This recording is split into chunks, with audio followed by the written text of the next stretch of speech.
do you want to go ahead and take it away? Sure. Perfect. Hi, everybody. My name is Julie Hagan. I'm a consultant on the lead team, the Licensing Educator Advancement and Development team. Sorry, it's a newer acronym to me. I've been on the team for quite a while. And today I want to talk to you about licensing in our short time together. If any of you have any sense about licensing, it is a very, very dense bit of content, but I hope to provide an overview to you so that you can walk away with a better sense of what to do when you start hiring staff for the coming year. So with that, we'll get started to the next slide. So this is a visual document of our tiered licensing system. We have 4 different categories of licensing: teaching, pupil services, which include school counselor, school social worker, school psychologist, and school nurse, administrative license, and then we have an other category. And other categories are related services like audiologists and interpreters and licenses of that nature that tend not to be educational, but more even a more supportive role. So this tiered licensing system pertaining to teachers, pupil services, and administrator, this is a visual as to how people could move through our system. And most people hop in at the tier 2 provisional license level, which is our first full license. And the way you typically get a tier 2 provisional license is by having completed an approved teacher training program. But other pathways to obtaining this license might be through the Montessori pathway to license, which is a provision in statute that isn't a state approved program, which has a very defined it's very specific definition of what an approved teacher preparation program is.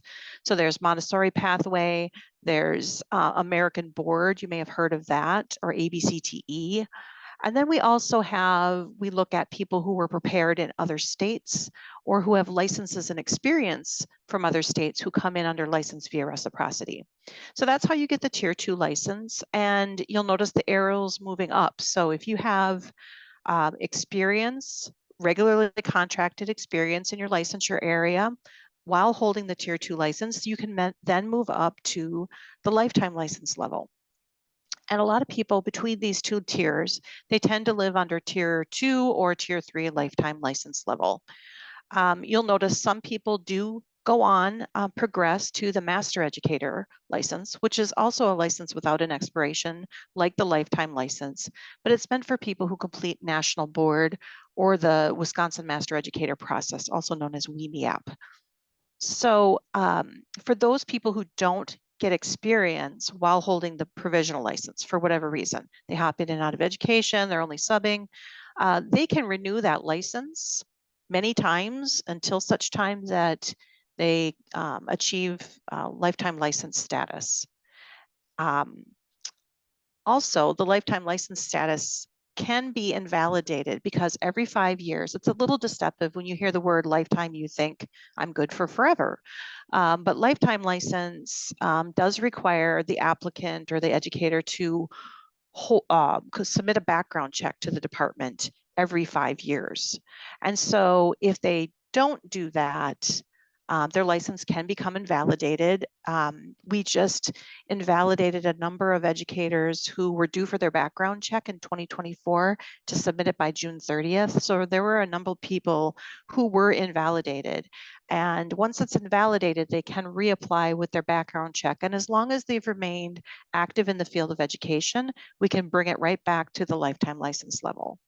For those people who have been out of the field of education, if they reapply, they may be given a provisional license instead. So this just kind of gives you a really nice visual. Also, I would point out at the bottom of this chart, you'll notice that once you're at the tier 2 or tier 3 license level, as a teacher, it allows you to do things that someone at the tier 1 level doesn't have the option to do. So teachers who have math licenses in grades 4 through 12 might be able to add other licenses via content test and add it at the same level as their original tier 2 or tier 3 license. So That is a bonus for people who reach this level. The tier 2 or higher level license is also required to earn supplemental licenses like reading, bilingual education, and it also is a requirement to become an administrator in most instances, to hold a level license at this level and have experience. So what do you do then when you hire somebody who doesn't meet the criteria for tier 2, 3, or 4? Those people are hired under tier 1 level licenses. And you'll notice in the top box, we have the 1-year license with stipulations. It was also formerly known as emergency license or emergency permit. It's the thing that charter schools and school districts use to hire someone who isn't yet eligible for either a full license or one of the other temporary licenses that are listed in the bottom box of the tier 2 level. And so if you hire somebody, for example, under a 1-year license with stipulations and it's for special education, that license is renewed and year after year with evidence of progress in an approved program. There's an expectation that work will be done to make progress towards earning a license needed for the assignment. So that's the top level box. The 3-year license with stipulations is for someone who is already licensed at the tier 2 level. There's a provision for certain entities to be able to offer a 3-year license and district portfolio. And then of course we have the 1-year administrator license that we'll talk in a little bit more detail about in future slides. This bottom section, the short-term sub, that's the person with an associate's degree or higher who has training as a substitute. That might be a tier 1 level license that allows you to utilize those folks to serve for day-to-day subbing for you. The 5-year sub is usually somebody who's completed a teacher training program who wants to just come in and get a 5-year sub. Guest teacher is when you hire somebody internationally who is prepared in another country, who you're bringing in and sponsoring a visa for, who comes in as a guest. And then of course, charter school is what I kind of want to focus on today because that might be most relevant to this group. But I can certainly circle back at the end of my presentation if you have questions about any of the other license types that might be available if you have a particular interest. Next slide, please. So the crux of it, the takeaway is that if you hire teachers, they have to have one of those tier level licenses. You may hire someone who has a tier 2 license in elementary ed and they're teaching elementary ed and that's the only license they need for their job because they're teaching within the scope of their elementary ed license. But if you hire somebody who doesn't have a teaching license but has a bachelor's degree, or if you're reassigning them, you may need a tier 1 license in addition to the license they already hold or to get them properly licensed. So that tiered system, especially under tier 1, it does allow people to be hired without having to complete an approved program. But just know that that tier 1 license may limit things that they could do or add in the future. Like, for example, a charter school teacher who, if that's the only license that they hold, that license wouldn't serve as the prerequisite needed for their administrator license if they so aspired to go into administration in the future.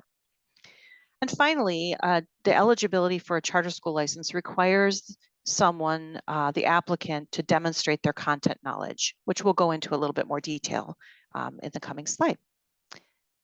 Next, please. I really apologize for this graphic. I was trying to get this in here to show you, but a prettier version is being loaded to our website at any minute now. So this just gives you a sense of testing associated with obtaining the charter school license. There's 3 ways that somebody can demonstrate their content knowledge to become eligible for the charter school license. They can either have a declared major or minor on a transcript. So if they have a degree in chemistry and it's a major on their transcript, we can accept that as documentation of their content knowledge. So in that case, we would need the transcript and we would have it uploaded twice to not only confer the degree, but also then to demonstrate the content knowledge.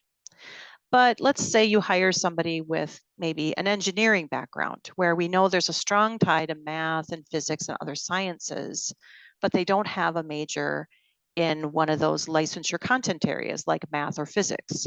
In that case, somebody with that type of degree will likely need to take one of the tests listed below.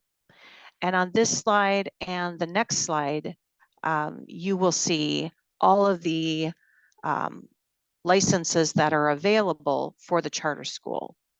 I just note that special education, reading, and the supplemental areas like reading and bilingual education are not available as a charter school license. Those people hired in those roles that don't have the license already will need to work under a one-year license while they complete an approved pathway to a tier 2 license. So that will likely be either an approved program or American Board. Those are two ways that you can get to a tier 2. Here's the links on the bottom of the page. So we accept Praxis 2 exams. Here, you'll see there's a lot of discrete areas for licensure, and then there are also comprehensive licenses in the areas of social studies and science and English language arts. So this gives you kind of a nice layout, and a prettier version will be coming. The one that I'm most excited about is on the bottom is the Hmong license. This is brand new. So we have a new assessment for people to demonstrate their content in the world language of Hmong. And that will be coming for other pathways to licensure as well, like adding license via content test. But it is very, very, very, very new. And we're still working in the system to add in codes and do things like that. And the testing information or links to how to register for those exams is on the bottom. Next slide. So here's some typical scenarios that we've kind of already covered, but we'll go over again. So you have somebody presented to you who's applied for a position. They have a bachelor's degree and that's it, no license.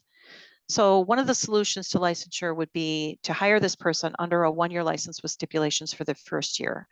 And by the end of that year, so we give people under a one-year license until August 31st of the following year to either make progress in a program or complete the criteria for a new type of license.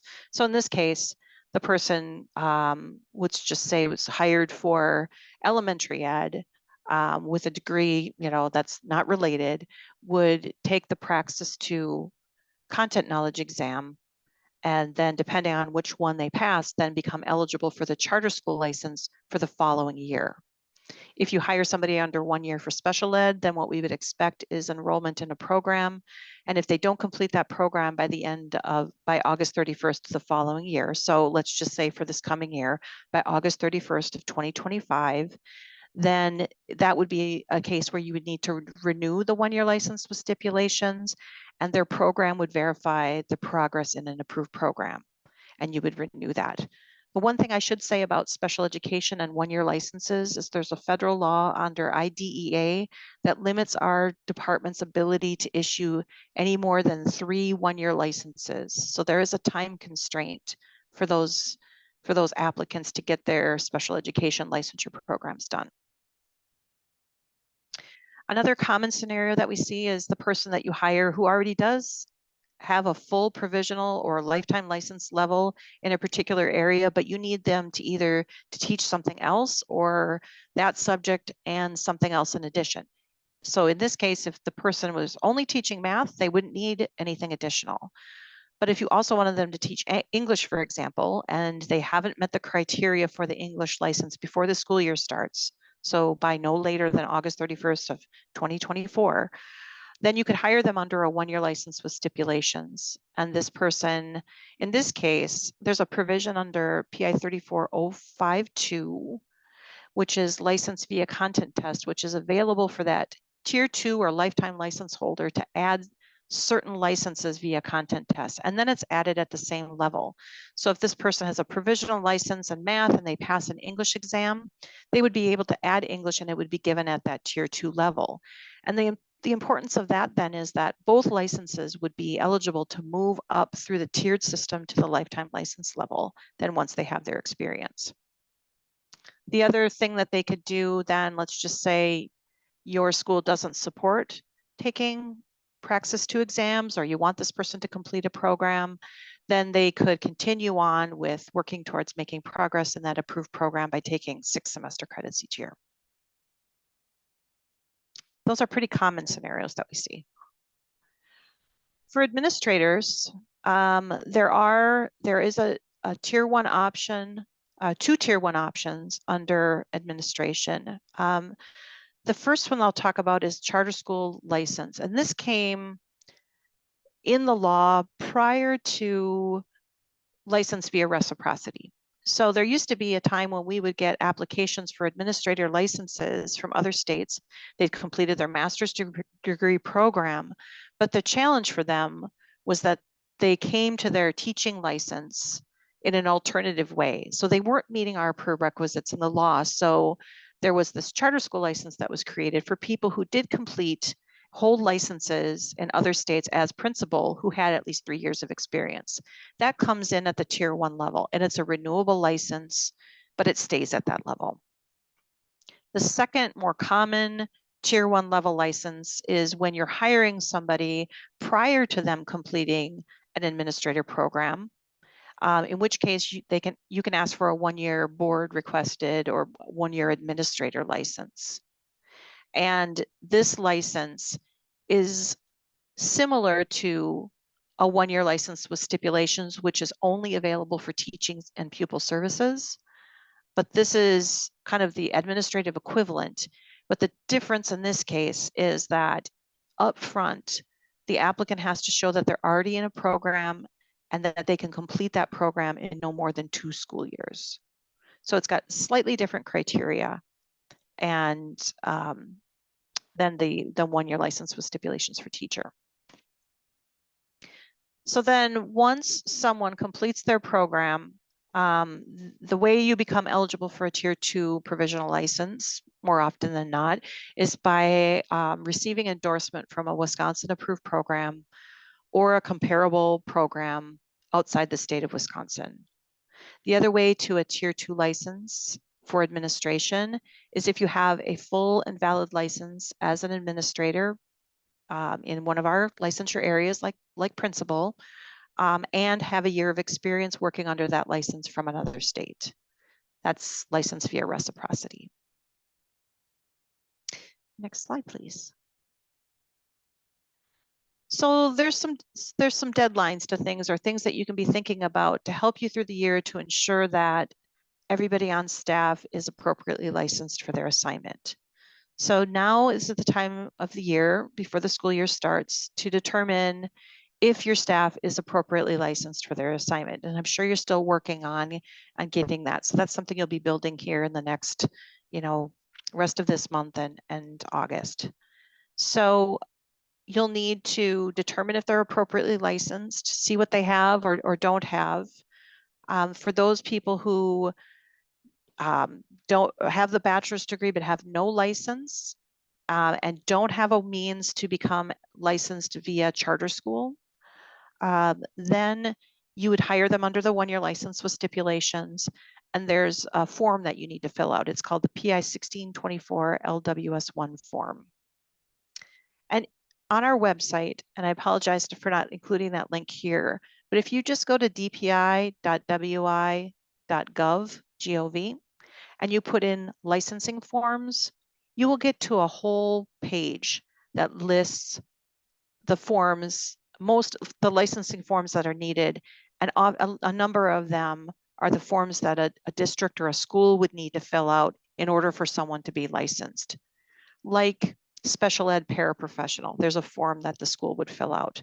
Like the 1624 LWS1 form, which is the form you use to request the 1-year license. Because an educator cannot apply for this license on their own for a 1 year when they don't have a teacher training program. This is something that it has to be district requested or school requested. So you'll fill out these forms and get them to everybody and direct them as to how to apply in the system, because they'll need this form and their bachelor's degree for the first 1-year license with stipulations. And then during the school, you'll monitor educators to make sure that they've applied, ask them the status of their license, where that's at, because you'll need to know that. But just know that we also do a licensing audit we do it, we've moved it up a little bit. So it's typically done at the end of November, early December. So there's something called WISEStaff data. It's a collection of all your staff, and you enter that information, and there's a preliminary snapshot that's taken at the end of November. And then my team conducts a licensing audit to help support you in determining who's appropriately licensed and who's not for their assignment. And then during the school year, there's a lot of back and forth about, boy, did I choose the right WISEStaff assignment to represent this person's assignment? Or how do I get this person licensed? And so there's a lot of back and forth that goes on with WISEStaff. And so who's ever assigned to do that, you'll become friends with that person if it's you, because that's key to determining or helping you see who's licensed in your school. The other thing that you can use during the school year to help support getting your staff licensed is the Educator Effectiveness System. So then in March, we do a final snapshot of your staffing data in WISEStaff, but my team holds off on conducting its final audit until June because we're still trying to get through licensing applications and issuing as many of them as possible so that at the end of the year, hopefully everybody on staff is appropriately licensed and you won't have any audit errors. On this slide, I just provided some quick references to some of the statutory requirements. Oftentimes I get questions about where does it say that charter school teachers have to be appropriately licensed? The second link there is to the charter school teaching license application on our website. And if it's not up there quite yet, but in that link, you'll have a prettier version of that chart that gives you how to demonstrate content knowledge and then the available charter school licenses. Again, I don't need to go through all of these links, but here are just some of the statutory references that I like to make. Some information about license via reciprocity. And then on that bottom link there's licensing news, which is where we send out blog posts. And we also have started a small collection of licensing bulletins for topics that tend to bring about confusion. So for example, there's some up there about the speech and language pathology license and how one gets that license in the state. Some options for school social work license, which can be a little, because there's a lot of different options and ways you can get at it. We needed a bulletin for that. There's also a bulletin about the multi-level systems of support. So things about reading interventions and math interventions and things like that. So there's some good information that we provide on our website around licensing that we tried to update in bulletins as well. Next slide, please. So if there are questions, like questions just about licensing in general, I don't understand, or I have a specific question about the status of someone's license, this is our help desk. And you can submit an email ticket here and you will be asked either about the specific person's entity ID, which is something that you get when you make an application. So if you have any questions about that, it will be routed then to the appropriate person within our team. So if it's about charter school license, for example, I process those types of applications. And so if there's questions about that, how to get it, if I qualify, where's the status of my license, that would be routed to myself. So we tend to do that. You can also ask for a virtual meeting. So like a Teams meeting with somebody on my team, if there's some information that just feels either too overwhelming or you want to talk to somebody about it, because oftentimes emails don't really get at the crux of things. So just know that there's lots of ways to get a hold of us. I realize that our website is very, very dense, and so it's sometimes hard to navigate, but we're here to answer any questions that we can. And with that, I just want to open it up to any questions that you might have about this, or if there's a topic that you wanted me to go into a little bit more depth about.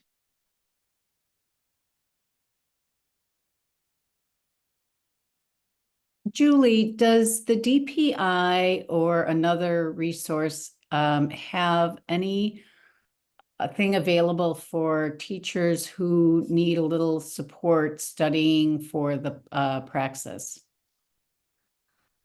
Oftentimes those supports come through an approved program. I know there's testing centers on our campuses where some of this can be, because sometimes those at a glance,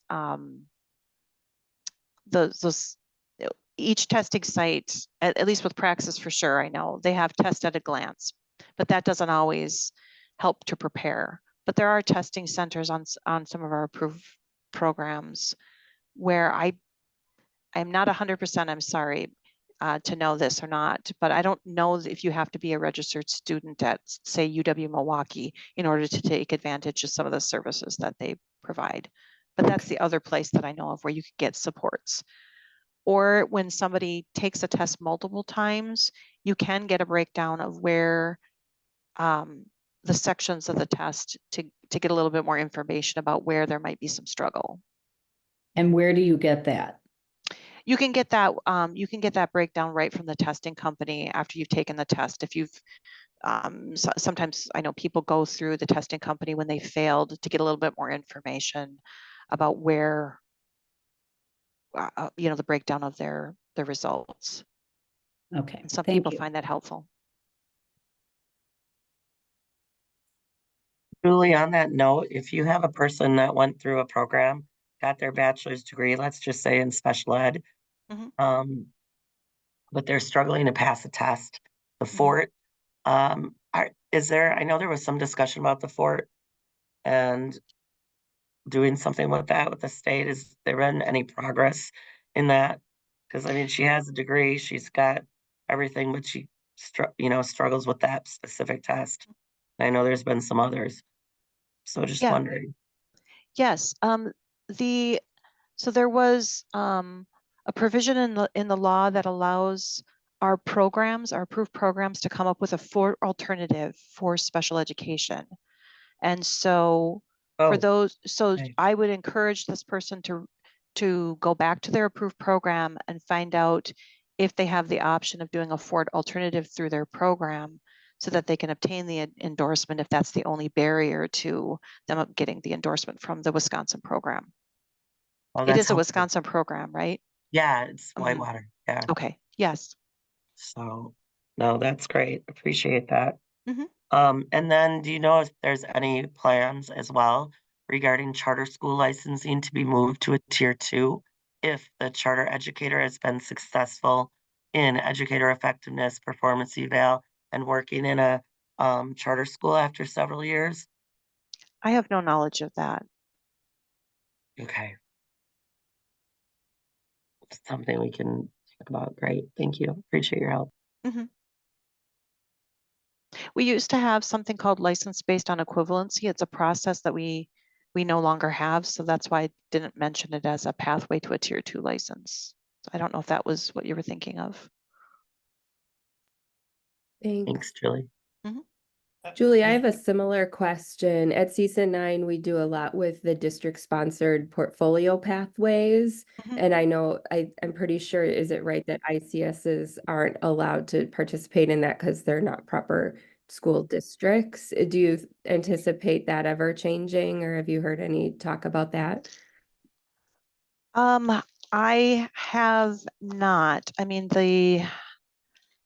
so what she's referring to is someone who has a tier 2 license, and then that 3-year license with stipulations. It limits the people who can do that. And I don't believe, sorry, I'm scrambling while I look up PI 34 again. Because you'd think after Yeah. this many years, I'd have it memorized, No, but I I know. Well, don't. it feels like every single question is like, okay, Mm. now we figure you're solving every one in its own way.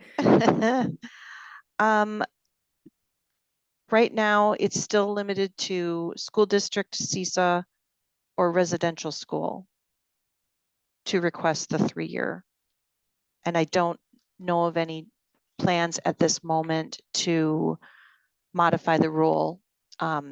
We do have those updates to the rule that are under active consideration on our website, which is if you go to dpi.wi.gov and just put in the word administrative rules, it'll give you a list of the rules that are out there right now that either have like a statement of scope, which is kind of the first step in considering license or rule revision, listed on our website. And there's been a lot of balls up in the air with PI 34 with different things that we need to tweak or clean up. So you can find stuff that's actively happening there. Thanks, Julie. Yeah, it's one of those places where it's like district versus LEA. And so then it like, we have to be really specific. Mhm. All right, Alex, you came on. I think we're at time, huh? We are at time, and I just want to chime in with 3 thoughts. First of all, as we're alluding to, there's quirks in the statute where, because charter schools are exempt from all portions of the education law where they're not expressly named, if it says school board, that means school board. If it says district, that means district. And if that says LEA or, 11842X or 2R, that applies to independent charter schools. The presumption is that the legislature, in their wisdom, went back through all of the education statutes and added independent charter schools where they wanted them to be added and left them out where they didn't intend for them to be included. I think anyone who's lived in this country long enough knows that not all legislators go through the rigmarole of making sure their laws are applicable as they intend them to be. So there are some times where independent charter schools are omitted from a portion of the statute where it doesn't make sense for them to be omitted. Some of these statutes haven't been touched since Gerald Ford was president. So if you come across a portion of the statute where you believe that independent charter schools have been wrongfully excluded and you wish to be included in it, I recommend that you work with your legislator or WICSA to come up with a way to influence the legislature to amend that portion of the statute. That's my first thought. My second thought is,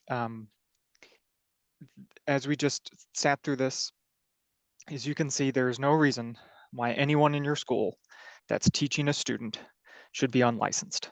I know that there are times when you have to hire someone who does not yet have a license, but we just discussed it. There's a process to get that person a temporary license, and there's no circumstance under which they should not be at least temporarily licensed. And my last thought is, this is a plug for LexisNexis's Wisconsin Education Laws Annotated. I keep it at my desk. I've got like 4 years worth. You can buy it from LexisNexis, and it's the education laws and all of the administrative rules here in one book, including other relevant statutes. So if that interests you, if you feel like you're spending a lot of time deep in the laws and regulations, I would recommend purchasing that book. If not, only because it didn't exist until I asked them to make it, and now it does exist. So I'm very proud of it. It's my baby. Okay, that's it. That's my plug. Jacob, are you ready to go? Well, can I ask one question? I've been trying to jump in. I'm sorry, Alex. Oh, I'm sorry, Rodney. I don't have the hands up and stuff. Yeah, what's going on, man? Rodney. So just really quick, Kristine's going to help us at WIC. So thank you, Kristine, for making sure you help on that part. Second, you said one part, Sarah, when they said it was districts, CISA, and rural. Is there, since I feel like, urban and rural, we always been trying, like, we get some of the same issues, like on certain parts. So what I would hope that urban could get the same one as rural being able to do that licensing. Again, that might be a WICSA thing. But Sarah, I know you represent CISA as well. Can CISAs help certain schools get the licensing through CISA directly? I know I've seen that we've gone there and they did that 10-hour or that 10-week thing. Is that the only way? And if that is the case, where do those exist? When does those processes start? Because I think it would be really advantageous for us to support, the public charter schools when trying to get those licenses. As Christy said, the Ford and other things people have been, has been a tougher test to pass in that sense, but that doesn't mean that those people aren't great educators. So just wanted to know if we were able to leverage, WRCCS and seeing if there's through that CISA 9, are you helping us make that portfolio, as you said, and can you vouch, since we kind of work with CISA 9 so directly? Not exactly. We are, if you're a district school, you can do the district sponsored pathway, and so CISA 9 helps with those. I think what Julie mentioned, there's like 2 or 3 charter schools in the state where the CISA is their governance board, and so that's like a different thing. It's not, so far, there's not a way that WRCCS can really help with independent charter school licensing other than just pointing you to all the places. I mean, the only other thing I can think of is CISA 9 does have the ETP program, which is like a fast track. Like if you have a bachelor's degree and you want to get licensed, it's one of those sort of like post-baccalaureate, educator prep programs. So your teachers, and I know some ICSs have sent staff through the CISA 9-1, and a couple of the other CISAs and universities have them too, where it's sort of like meant for working educators. And so all your student teaching and everything is just in your own classroom. So there's some programs like that, but it's not like WRCCS specific. It's just a good one that I happen to know well.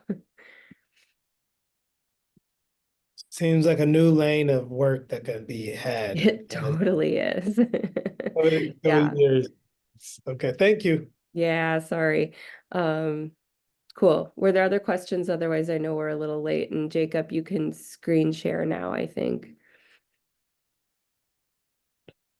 And thanks, Julie. Thank you, everybody. I appreciate meeting with all of you. Absolutely. Thank you.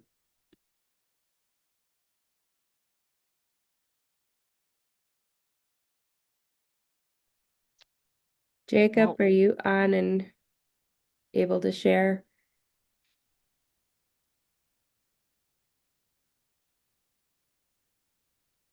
While we wait for Jacob to get his screen shared, I just want to remind people, Rodney, question reminded me that I've got, it looks, like, oh, I don't know, it's terribly complex, all the screens that I've got going on here. So if you have a question, I really can't see you raising your hand or whatever it is. So just chime in, interrupt me. That's okay. I don't care.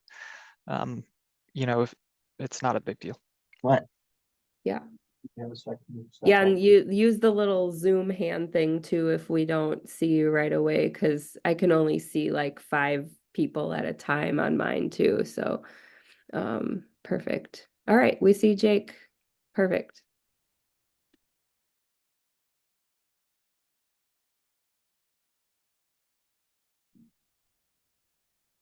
Are you muted still though, Jake?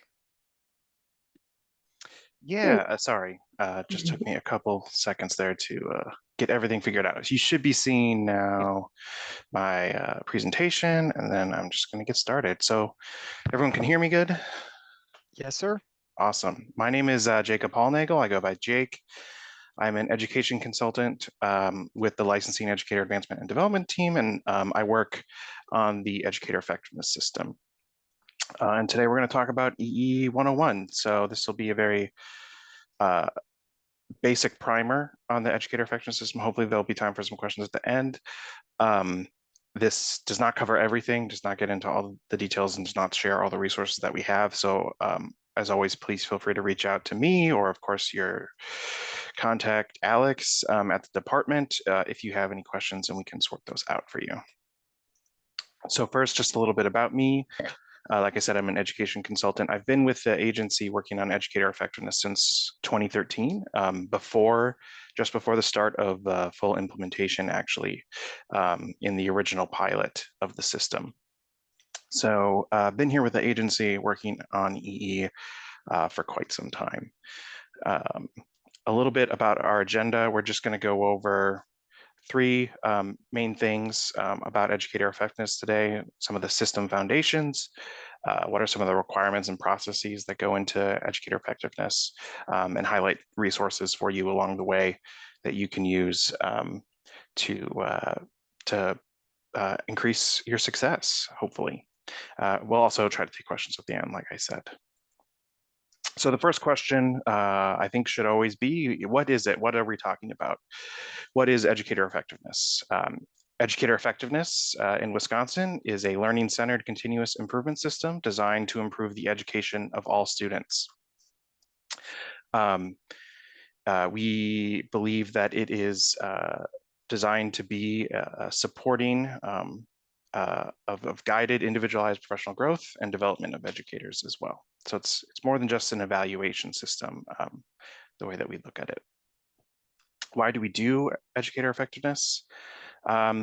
Two very basic and important findings from all the research are that teachers are the single most important school-based factor contributing to student outcomes, and school leadership is the second most important, right? So our teachers and our principals in classrooms and leading buildings are huge factors for the success of students. And so a system to identify successful practice and help promote improving practice for these practitioners is really important. There's some other important things that we know about why EE is useful. School leaders make their contribution to student achievement through their effects on the school environment, teacher effectiveness, and other factors of the school, like school climate. So EE is very important there. We know that teacher effectiveness is also not fixed. It can be improved, and school leaders have a role to play in the professional growth of their staff, right? So these are all the things that the system is trying to promote. This is going to get a little esoteric for just a second, but we have tried to bake into the EE system 5 what we call learning-centered principles. So these are principles of the design of the system and how it's implemented and how we work with schools and districts to improve it over time. And we believe that if these 5 principles are in place in the EE system, we'll see professional practice improve and student outcomes improve. The first one is a foundation of trust that encourages educators to take risks and learn from mistakes. People in the EE system have to feel safe with their evaluators in their school communities to learn and grow alongside their students. There must be a common research-based framework on effective practice. So how do we identify effective practice? How do we talk about effective practice so that we can actually promote professional growth? We require and include the regular engagement in educator-developed goals. These are primarily the student and school learning objectives, SLOs, you might have heard of them. But we also include professional practice components in the system. Cycles of continuous improvement that are guided by timely and specific feedback. So feedback is really the mechanism by which this all works, and it's an important aspect of the system. And integration with school and district priorities and practices. So viewing EE as not just an evaluation system to be completed, but also as something that is supporting the rest of the work that's going on in the school or the district. All right. So who must do EE? What kind of schools are required to do EE? All public schools, including independent charter schools, 2R and 2X, and this is explicitly written into the statute. So there's a little talk at the end of the licensing presentation about places where independent charter schools might not have been included. Independent charter schools are explicitly included in the Wisconsin EE statute. So they must implement EE. Who must be evaluated using the Wisconsin EE system? Teachers and principals. This is again explicit in the statute. We have resources linked in this particular slide is a resource, a flow chart to help you identify who may or may not be in the system. And there is some ambiguity in certain roles. And that's where we say, what are the primary responsibilities of an individual? So it might be helpful to define what is a teacher and a principal in the EE system. A teacher is someone who engages in instructional planning and preparation. They manage a classroom environment, and they deliver pupil instruction. So if someone's fulfilling those three categories, and those are the main job responsibilities they have, they're a teacher and they should be evaluated using the Wisconsin EE system. What is a principal? They're someone who serves as an administrator of the school building. That includes assistant and associate principals. And this is defined in part in the Wisconsin Administrative Code. So what does the Wisconsin EE system evaluate? What is the evaluation that's taking place?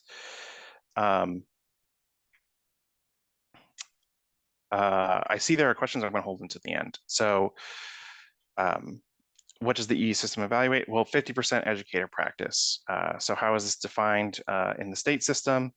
It's using the Danielson framework for teaching and observations and evidence collection to assess teacher practice, and using what is known as the Wisconsin framework for principal leadership. This is Wisconsin's homegrown evaluation rubric for principals to do the same for principals.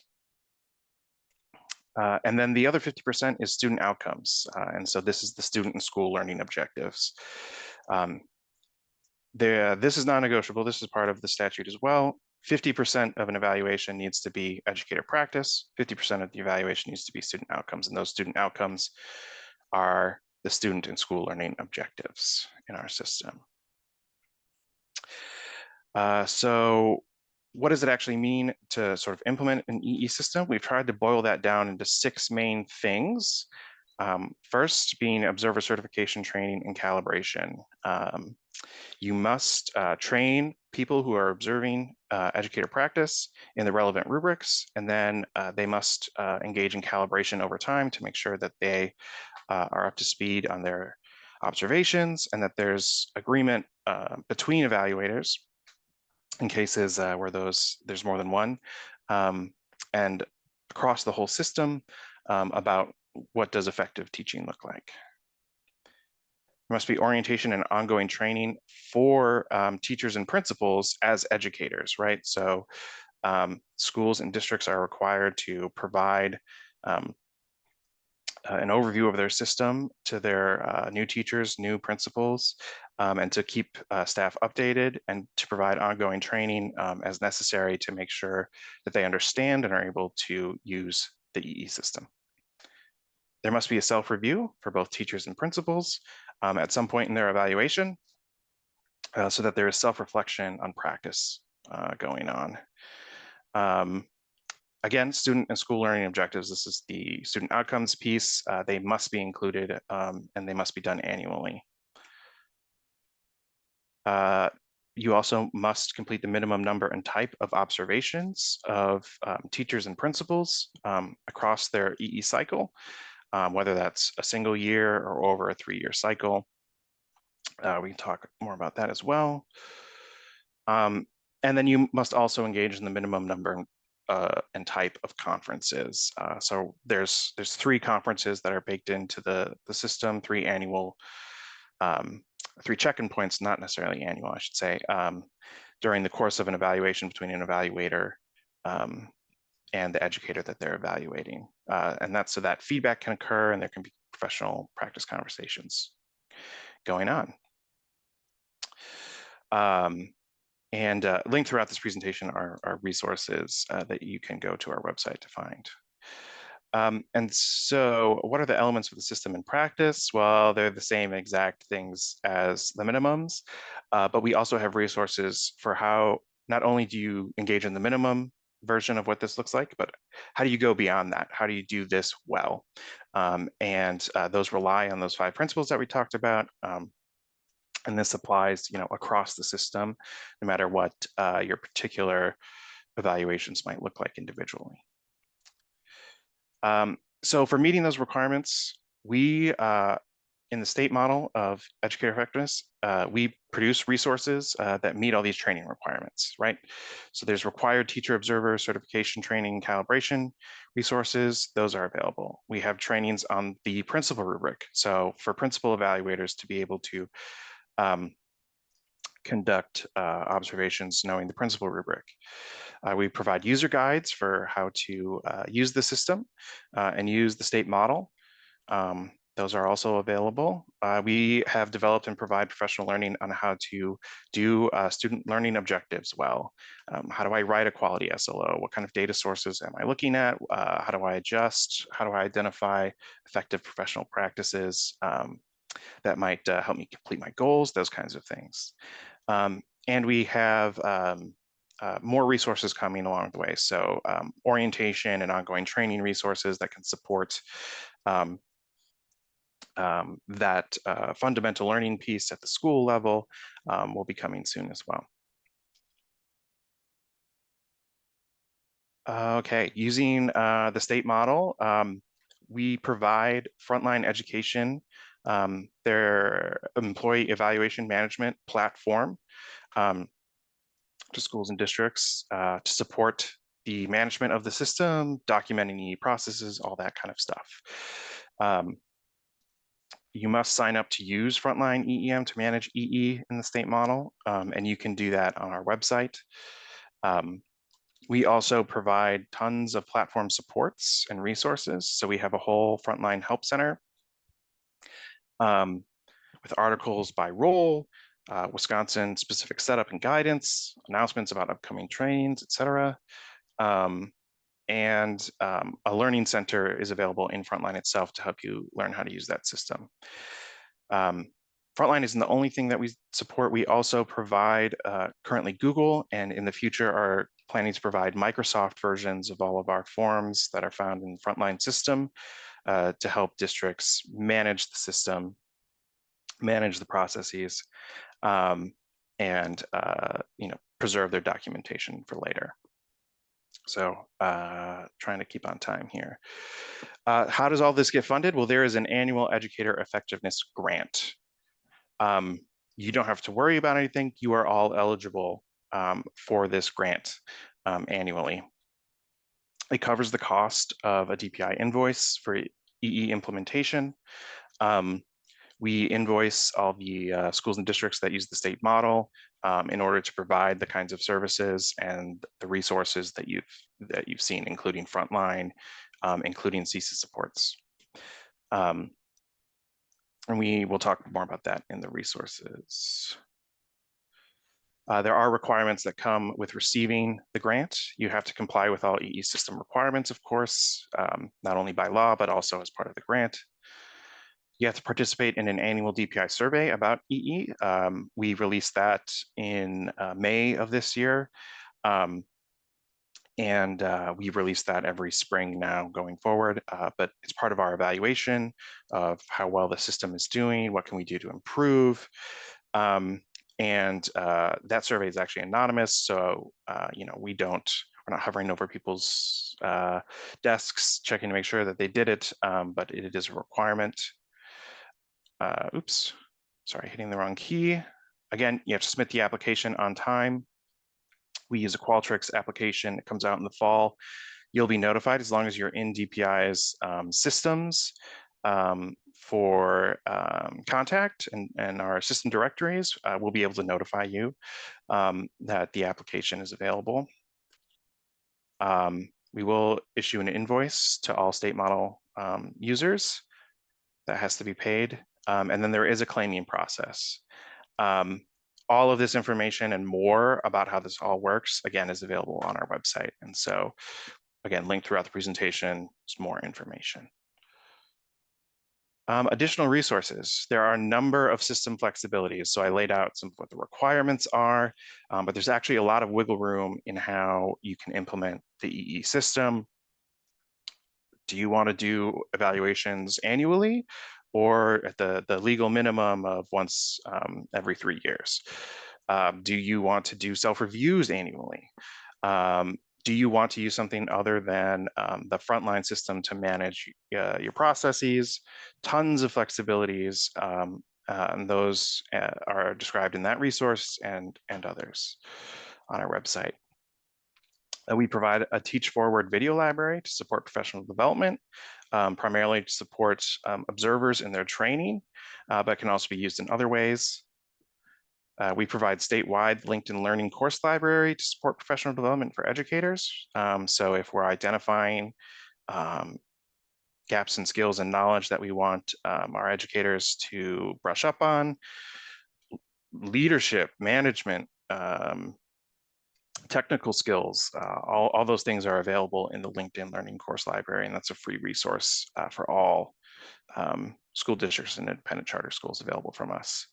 And then we also provide free CISA support for EE implementation through all the regional CISAs. But of course, you know, most of you will be in CISAs 1 and 2. A few of you are elsewhere, I'm sure, but all the CISAs can provide free implementation support.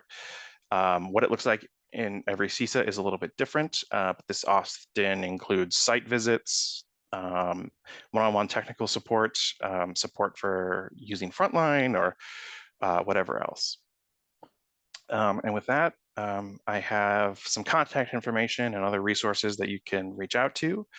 What time is it? And we have a few minutes for questions, and I know that there were some in the chat. Yeah, good. That's what I was just going to say is you got 3 in the chat, I think, and maybe you answered some of them after, but what about academic interventionists? Are they beholden to EE is the first one? Yeah, so this is likely, and again, some of this is a little bit difficult because job titles might be different across different agencies. And so it's hard to say specifically what you might be referring to, but that's where that flowchart resource is extremely helpful. And again, if they are acting as a principal, serving as an administrator of the building, even if they're an assistant or associate principal, then they must be evaluated using the principal part of the system. And if they're a teacher and they have those 3 main job duties that we talked about, and those are their main responsibilities, planning, preparation, managing classroom environment, and delivering instruction, then they should be included. Do YEs impact all LEAs? What if you have another performance management system?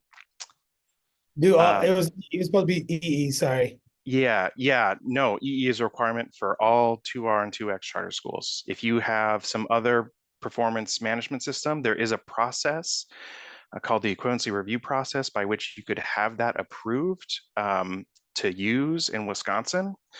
Unfortunately, by statute and by rule, that process does not start until next January. So everyone who's approved to do an alternative has already been approved for this upcoming school year. That information is available on our website, and if you need to follow up with me, of course, my contact information is there. Otherwise, you are required to do the Wisconsin Educator Effectiveness System and the state model, or there are already approved alternatives. You could sign on with them. The most common one is the CISA 6 Effectiveness Project. You've probably heard of it. So there are some other options out there. Otherwise, you will default to the state model, which is what most of my presentation described. Jacob, how do we get like the list of the already approved models that are out there? Yeah, I can, if you follow with me, I can send that to you.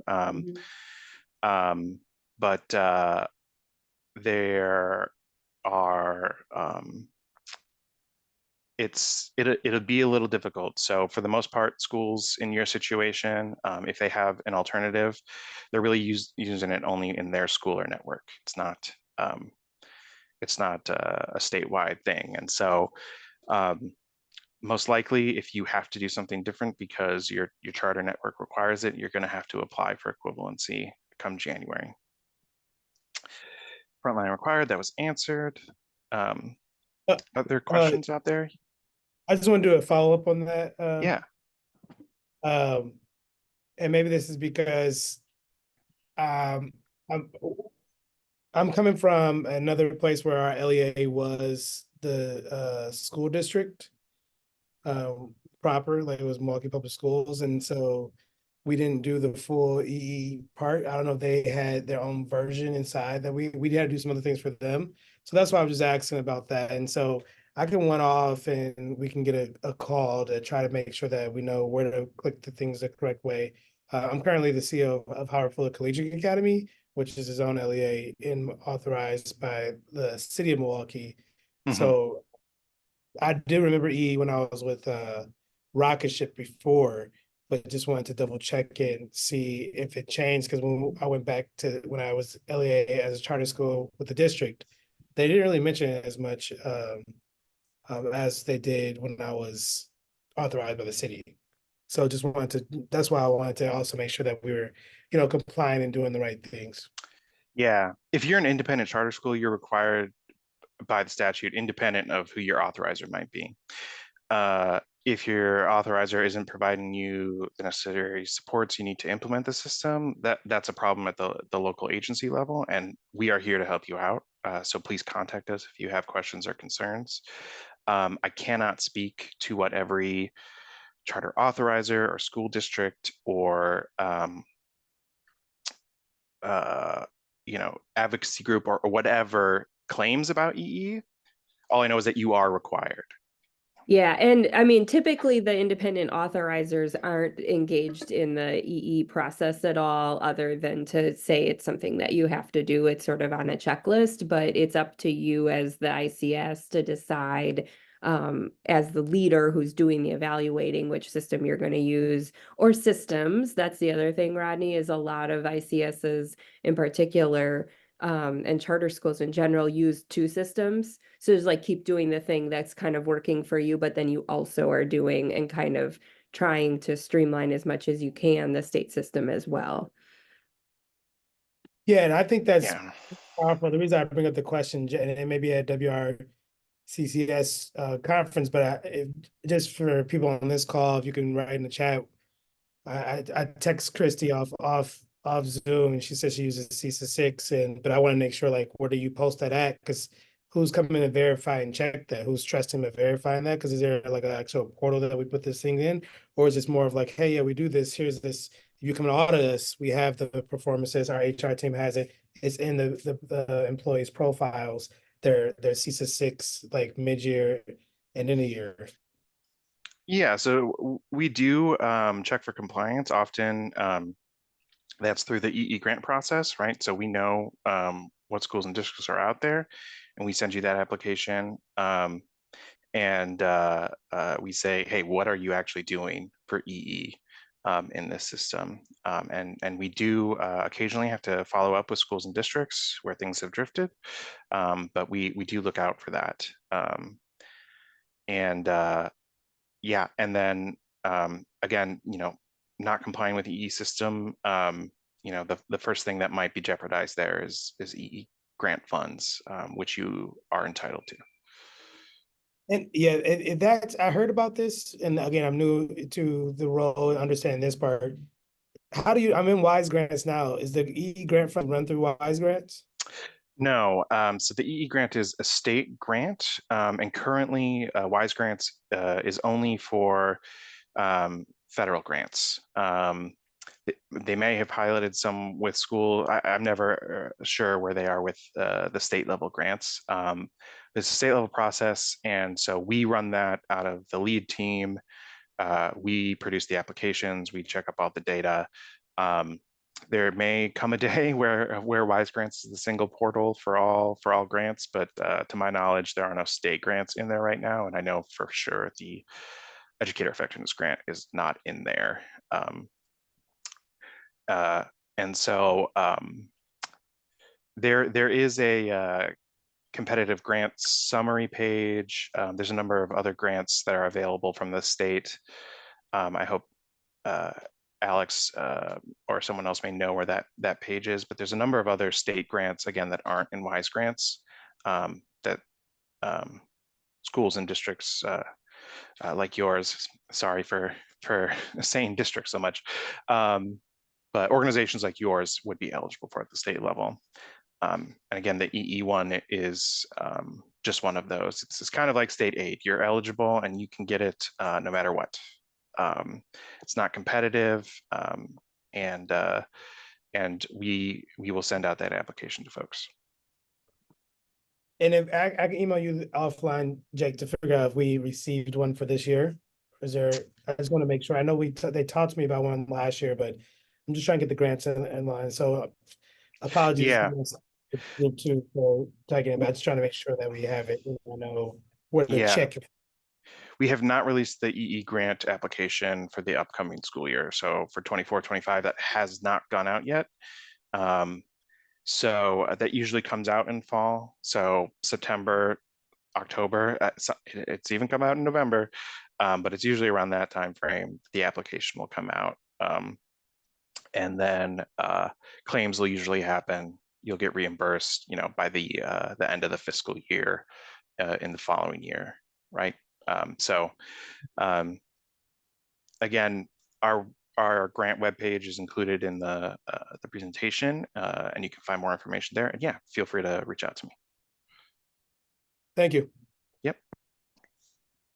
Okay, so Jake, thank you so much for dropping by and chatting with us. I'm going to move us along, and Patrick, are you available? Yep, I'm Perfect. Here. I'm going to share my screen again. And let's see, we all see it says got questions. Here's that. Here we are. Go through the standard flashing. There we go. Okay. So Patrick, if I miss a cue, just tell me to jump to the next slide. I'll let you go. Sure thing.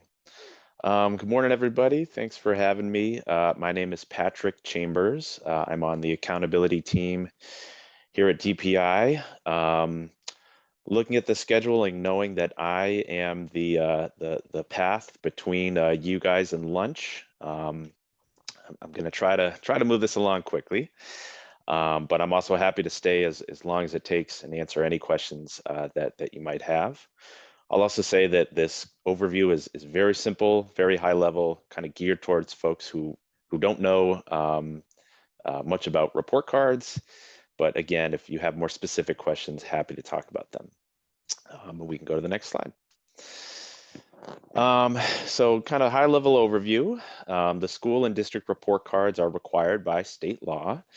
All public schools, all districts, all choice schools receive report cards, and this of course includes charter schools. In order to have a report card score, schools require, we require 2 years of at least 20 tested students who are enrolled for the full academic year. If a school does not have enough tested students, whether due to small population or they serve mainly grades that don't have tested grades, they participate in something called alternate accountability. We can go to the next slide, please. So this is a screenshot of a report card. If you're unfamiliar with them, you can go to our website, and they're all publicly available. This is just the front page. There's supplemental pages as well, but I'll just kind of walk through what is here on this front page and how they work. If you look at the middle of the page, you will see that there's an overall score for the school and an overall rating, along with number of stars. These are all required by state law. Towards the top of the front page, there's some information about the school, the enrollment, the grades served. And then in the top right part of the page, it's okay if you can't read it. This is a space that we allow schools to submit, if they want, a little statement about their school, so that parents and folks looking at this can learn about the school beyond what is on the report card. That is optional. Schools don't have to do it, but most people choose to. And then at the bottom of the page, these are the 4 priority areas that go into that report card score. So there's achievement, growth, target group outcomes, and on track to graduation. And for schools and districts that serve grades 9 through 12, there is also course and program participation data that are in the report cards. These aren't on the front page, and they don't impact scoring. But again, if your school serves these grades, you'll have them later in the report card. And we can go to the next slide. In terms of the report card timelines, so they are released in the fall of the following school year. So sometime in October and November of this year, we will be releasing the school year 23-24 report cards. There are two major releases that happen. The first is the secure release that happens in October. This takes place through a secure site that only school and district staff have access to. The data in these preliminary secure report cards, I should say, we call this the preliminary secure release. These data are not redacted, so the secure report card should never be shared publicly.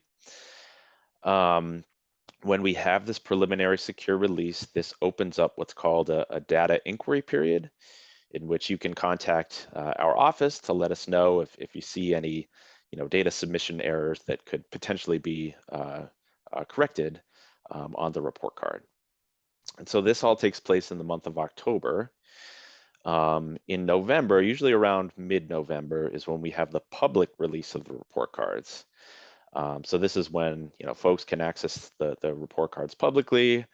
The local media will do stories on how report cards look statewide for the year. We'll do interviews, all that fun stuff. And during this final release, there's no more data inquiries. At the bottom of the slide, it's okay. I just talked a little bit about what happens if you are a new school for this school year.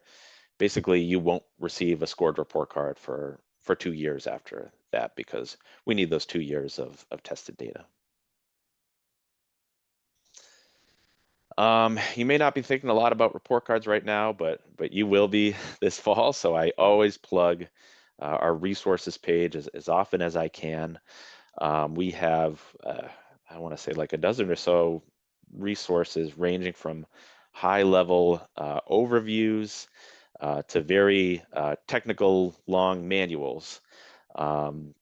So if you want to geek out and do some math, we teach you how to do that in our technical guide as an example. But definitely check those out when you get a chance. They will very much come in handy come report card season. I also put in some other links related to data submission and other helpful resources for you all as we approach report card season. At the bottom of this slide, we also have an inbox, a mailbox that is monitored by the team that we ask folks to use for their report card related questions. If you'd prefer to just email me, my contact info is on the next slide. And again, my name is Patrick Chambers. My email address is on this slide. If you want to go over my head and just email my bosses, that's fine too. Their email addresses are on the slide as well. But yeah, before we break for lunch, what questions do folks have for me about report cards or anything else related to accountability?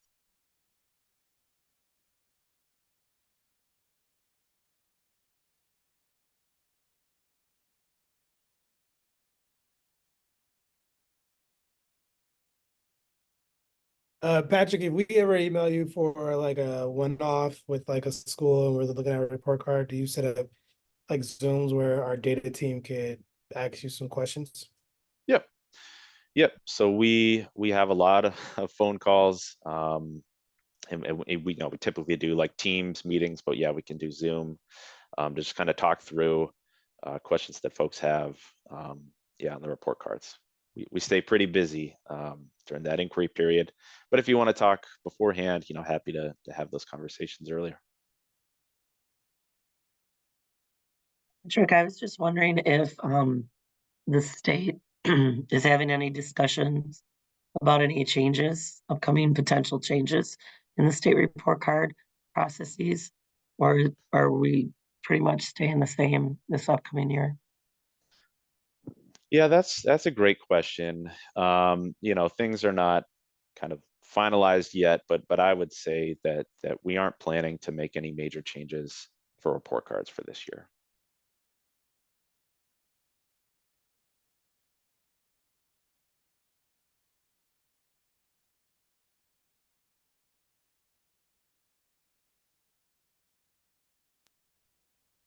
Okay, anyone else? Last call for questions for Patrick.